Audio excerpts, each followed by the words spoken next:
DGCA बोलते हैं, जो एयरलाइन का रेगुलेटरी बॉडी है और मिनिस्ट्री ऑफ सिविल एविएशन के अंदर आता है। उसमें as a airworthiness officer, group A officer में मैंने ज्वाइन किया। मेरी पहली posting Indira Gandhi terminal 1 airport में थी। वहां पर हमारा ये काम था कि हवाई जहाज जो होते हैं, जो भी कमर्शियल एयरक्राफ्ट होते हैं, जो प्राइवेट एयरक्राफ्ट होते हैं, उनको हम एयरवर्दीनेस का सर्टिफिकेट देते थे। हम लोग वो अप्रूव करते थे कि वो उड़ने लायक है कि नहीं। मेरे को एक अच्छा कैडर मिला इंडियन ऑर्डिनेंस फैक्ट्री सर्विसेज। वो डिपार्टमेंट ऑफ डिफेंस प्रोडक्शन के अंदर आता है, मिनिस्ट्री ऑफ डिफेंस के अंदर आता है। वो लोग आर्म्स, एमुनेशंस और जो इंडियन नेवी एयरफोर्स हैं उनके लिए एमुनेशंस प्रोड्यूस करते हैं, उनको सप्लाई करते हैं। और जो भी फॉरवर्ड एरियाज हैं, जैसे लद्दाख हैं, अरुणाचल प्रदेश हैं और जैसलमेर है, जो भी फॉरवर्ड एरियाज हैं वहाँ पर हमारे एमुनेशंस जाते हैं, वहाँ डिपो में सबमिट होते हैं। मैंने जब 2013 में ज्वाइन किया, 2013-14 से फिर भाजपा गवर्नमेंट आ गई। बीजेपी गवर्नमेंट का कार्य करने का ढंग बहुत अलग था। जो हमारे सीनियर्स जो हमको बताते थे, जो अभी की गवर्नमेंट जो काम कर रही है और जो पहले की गवर्नमेंट काम करती थी, उसमें बहुत ज्यादा वाइड डिफरेंस है। अभी जो लास्ट 10 साल में काम हुआ है, जैसे शौचालय का काम हुआ है स्वच्छ भारत के लिए, हर घर नल जल पहुंचाने के लिए 14 से 15 करोड़ नल हर घर पहुंचा। जो बेसिक सुविधाएं हैं वो अभी पहुंचे, तो उससे मुझे बहुत ही ज्यादा मोटिवेशन मिला। जब वहां पर आप गवर्नमेंट सर्विस में आप देख रहे हो कितना अच्छा हमारा कंट्री में 10 साल से काम हो रहा है और इतने कैरिस्मेटिक लीडर हमारे आदरणीय मोदी जी हैं, हमारे ऑनरेबल प्राइम मिनिस्टर, तो उनकी पर्सनालिटी से मैं बहुत प्रभावित था। क्योंकि वो भी एक हम्बल बैकग्राउंड से हैं। एक चाय बेचने वाले आदमी से आप सोचिए, उन्होंने इतना स्ट्रगल किया, वो जाके लोगों से मिले, पहले प्रचारक की तरह काम किए, लोगों को समझा।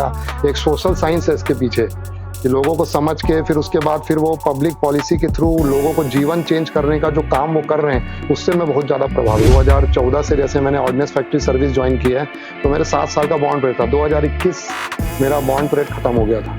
तो 2022 में मेरा रेजिग्नेशन जैसे हुआ, उसके बाद फिर मैंने तुरंत ही फिर भारतीय जनता पार्टी जो मेरे को लगी, इवन छत्तीसगढ़ में था उस समय मैं जब आया था, तो मेरे को लोग ये बोलते थे कि यहाँ पर तो फिर से कांग्रेस आने वाली है, तो तुम भारतीय जनता पार्टी क्यों ज्वाइन कर रहे हो, यहाँ पर कांग्रेस के अलावा कोई आ ही नहीं सकता था। लेकिन मेरा मन साफ था, मेरा विजन क्लियर था कि भले कांग्रेस आए या कुछ भी आए, लेकिन जो पार्टी की जो बेसिक विचारधारा है और जो मेरी सोच है वो उसी से मैच करती है। अगर मौका मिले तो मैं अपना पूरा नॉलेज उसमें यूज करने वाला हूँ। मैं पूरा इसके लिए तैयार बैठा हूँ, क्योंकि मेरे को प्रशासनिक 8 साल 9 साल का अनुभव है और जनता से अभी मैं मिल रहा हूँ, तो उनकी प्रॉब्लम भी अब मैं समझने लग गया हूँ धीरे धीरे। अभी अगर कुछ मौका मिलता है तो उसमें अपना पूरा नॉलेज और यूज करेंगे। नहीं भी मिलता है तो भी हमको 4 साल काम करना है। ऐसा नहीं है कि हमको वो उससे डिमोटिवेट होना है। मेरा एम यहाँ तक कि नहीं, मेरा एम ये है कि विकसित भारत की जो स्कीम है वो जन तक पहुँचाना है। और अभी छत्तीसगढ़ के लिए एक स्वर्ण काल चल रहा है, मैं ये मानता हूँ।